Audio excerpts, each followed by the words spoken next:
Ibang culture, iba-iba yung way nila pagdating sa sex.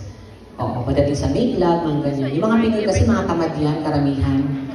Yung Pinoy, pag tinira ka niyan, 2 ungo lang maririnig mo. Pagpasok at saka pagkatapos. Oo, ganun yung mga Pinoy, di ba? Titirahin ka, yung ungol niyan parang, Tapos wala ka nang maririnig, mata na lang pa. Tapos pag malapit na, Hindi pwede mag-ingay kasi katabi yung nanay, pamangkin, nasa squatter kasi sila.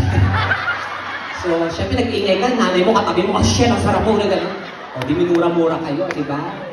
Tapos napunta ko nang nag-show kami ng Korea. Masarap din sa Korea. Ang sarap-sarap kasi pula-pula, makikinis, di ba? Mga opa, mga gano'n. Tapos nung tinitira ako, sabi ko, ano ba ito? Para akong kinikwentuhan. Oo, nung tinira ako, di ba? Ano nga sa'yo? Sino na? Saan mo rin ah? Gago ka sinasabi mo dyan. Ano na? Gano'n na? Ayok na to. Tapos pag malapit na, nag-giyomi na. Giyomi. Ano ka malilibugan? Ayok ka.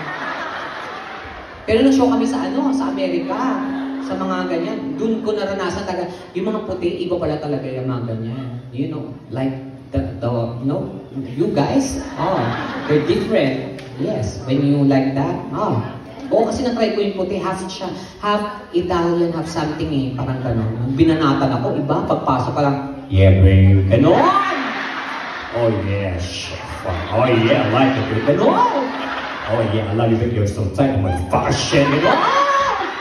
You want a picture of fucking her, gano'n!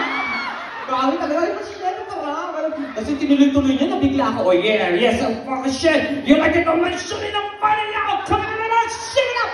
Break it down. Ganon? Rapper pala ang gago.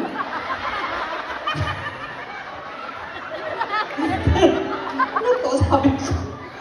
Tapos napunta ko ng Japan, in fairness sa mga Hapon, talagang yan talaga sa mga Japan, iba talaga ang Hapon, aminin nyo yan. Ang mga Hapon, pag talagang libog yung mga yan, pagpasok pa lang ng pinto, alam mo na,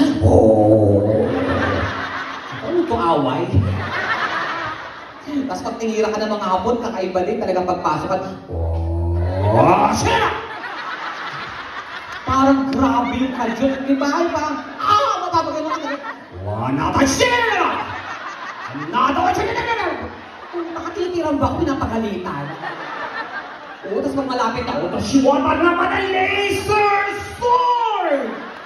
Taka yung pepe mo, ginawang letter B. Ang sexy naman itong babaeng to, Grabe ka naman. Oo, laki ng grabe naman dito. Gawa? Hindi, kahit gawa, okay lang. Oo, gawa man o hindi, it's okay. Kasi maganda tignan sa'yo. Oo, grabe yung pet mo, Huwag kang uuwi ng Pilipinas, gagawin kang Jollibee doon.